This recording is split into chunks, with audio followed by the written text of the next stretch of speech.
This is the story of how I used the law of attraction to meet and marry my gorgeous wife, Deanne. Now, a little backstory is going to be helpful in order for you to gain a good understanding of the process that I followed, the challenges that I faced along the way, and ultimately how I overcame them to attract and marry the woman of my dreams.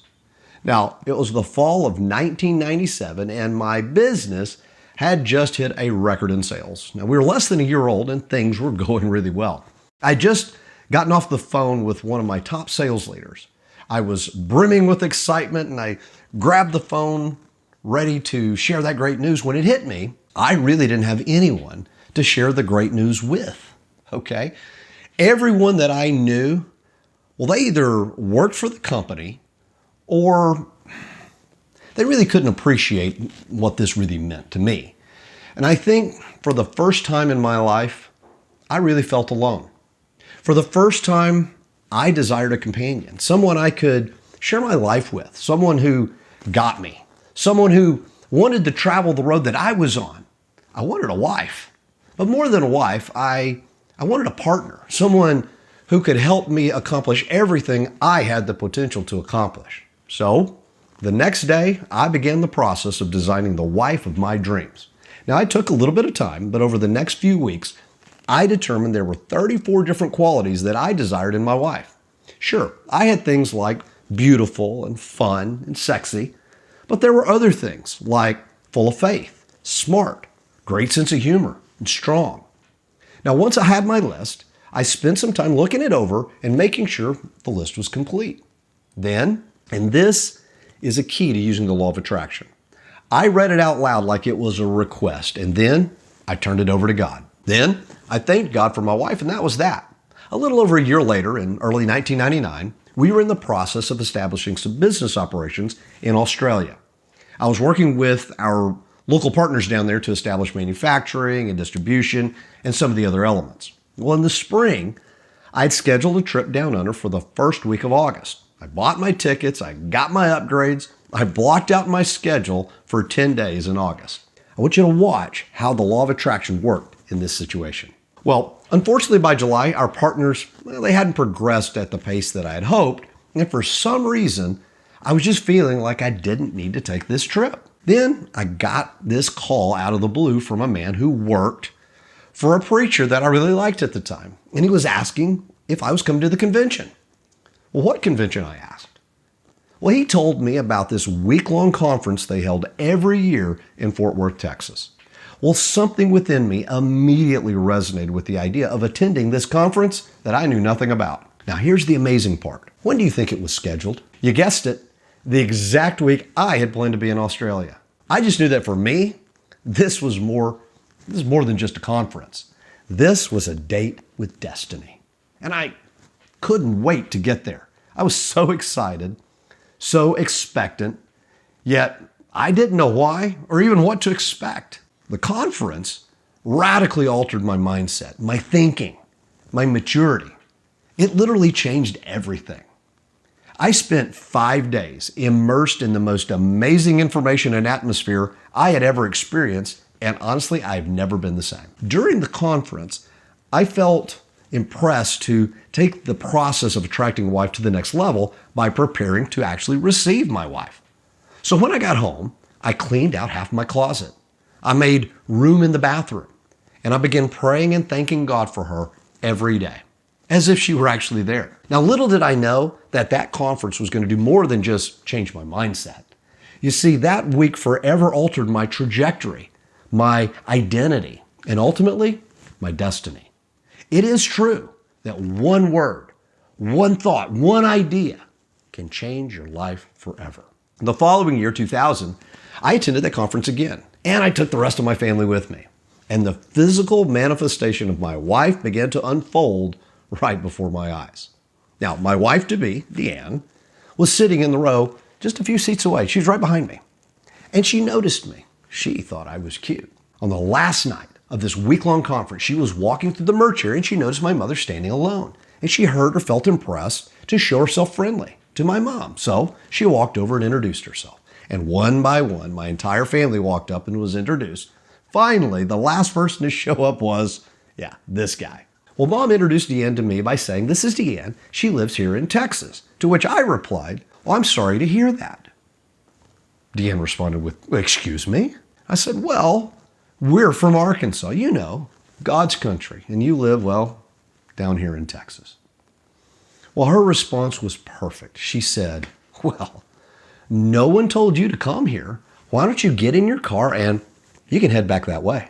I was impressed. I wanted a strong woman, and she didn't back down or hesitate. She was willing to take my verbal barb and send it flying right back. Well, I didn't want my family to know that I was interested in her, so I didn't get her phone number at the time. But I knew a guy who was able to get it for me. And so I called her office, and she answered the phone. We had a brief bit of banter back and forth, and then I told her who I was. Now, she was a little cold initially, but she quickly warmed up. And after several days of talking on the phone, I invited her to join me on a 5-day road trip to Utah. Now, it did take some serious negotiating on my part, but she eventually agreed to this unusual first date. You see, I found that a road trip is one of the most efficient ways to get to know someone, to see how they really are, to see how they respond to stress, talking, and things like that, right? I think you should understand the belief system that I had regarding marriage at that time and the methodology that I had employed in order to ensure my desired outcome. See, I thought about this. I truly believed a perfect marriage was possible, and I believed that I could have a wife that was perfect for me, that would love and support me, and do whatever I wanted her to do. Okay. All right, just kidding a little bit on that last one. But a woman that would be there for me. Yeah, I was very selfish at that time. I had already believed that I was a great catch for any woman.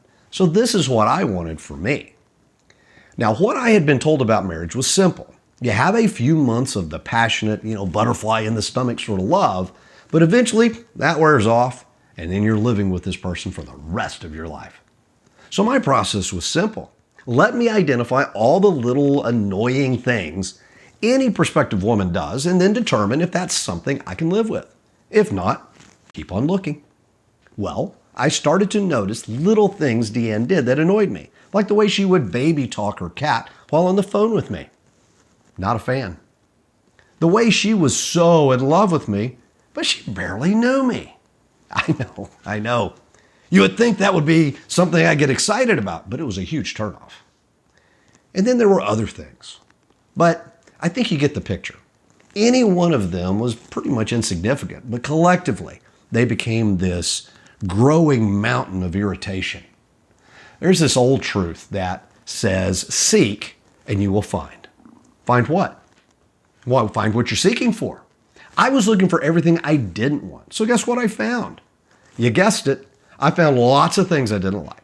So we broke up after about 8 months of long distance dating. Now, what I didn't realize at the time is just how backwards my thinking was when it came to marriage and relationships. I was motivated to not make a mistake rather than find the woman of my dreams.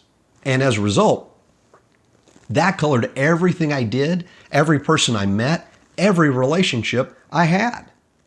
That desire to identify the things that annoyed me, that was driven by fear.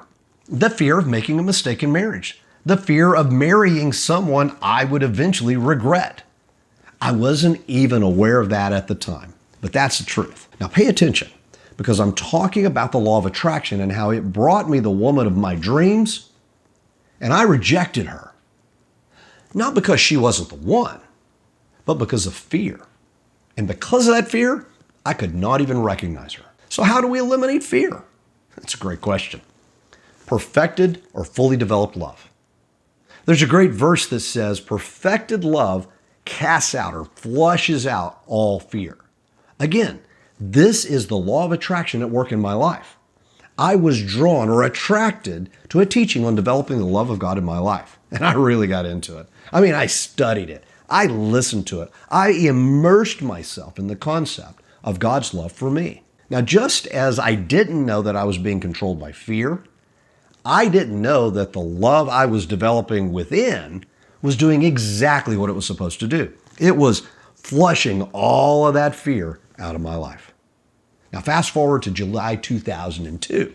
I was attending another conference in Anaheim, California, and I rolled in for that opening session on Monday morning, found my seat, and I began to scan the crowd. And then I saw her. What was she doing there?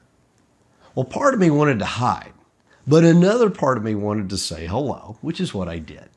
Her initial reaction to my greeting was not that friendly. But then who could blame her? I mean, I really hurt her in the way it had ended before. Well, after the session, she apologized for her frosty demeanor, and we made plans to connect after the evening session. That night was like a blur.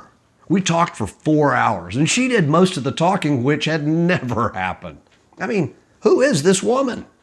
Why am I so attracted to her? Why do I want to hug and kiss her so much? Well, I didn't hug or kiss her, but something was certainly different. She was very different, or so I thought. The reality was, I was different. I was now seeing her through the eyes of faith, not fear. And a few weeks later, exactly 2 years from the day we met, I got on my knee and I asked Deanne to marry me. We said our I do's in early December 2002, a mere 5 years after I began the process of designing my perfect wife. It's been over 20 years, and our marriage is better today than it's ever been. She had all but one of the 34 qualities that I had put on my list years ago.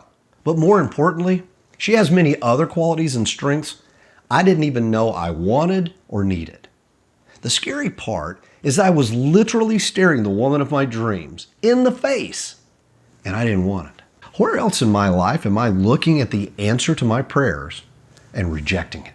You see, the process of following the law of attraction is easy. Determine what you want, communicate that desire to God, be grateful for the answer to your prayer, and then follow your heart until it manifests.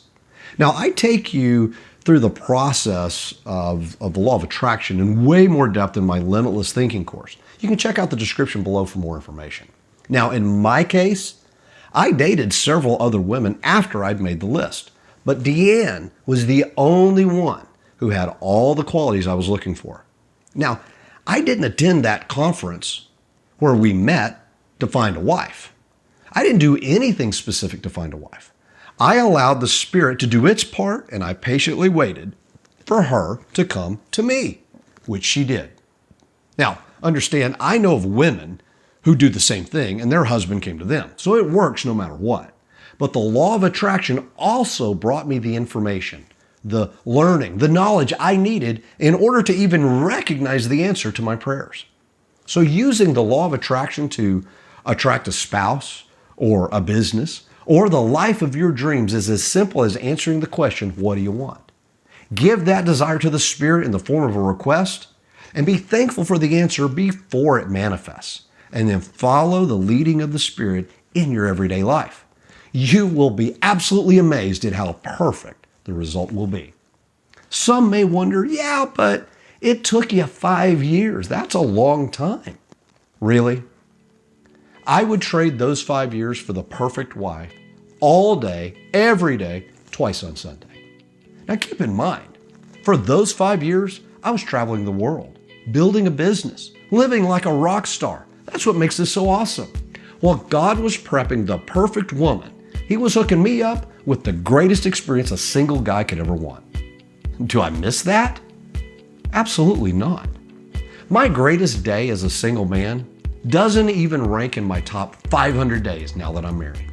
And not just married, but married to my perfect woman.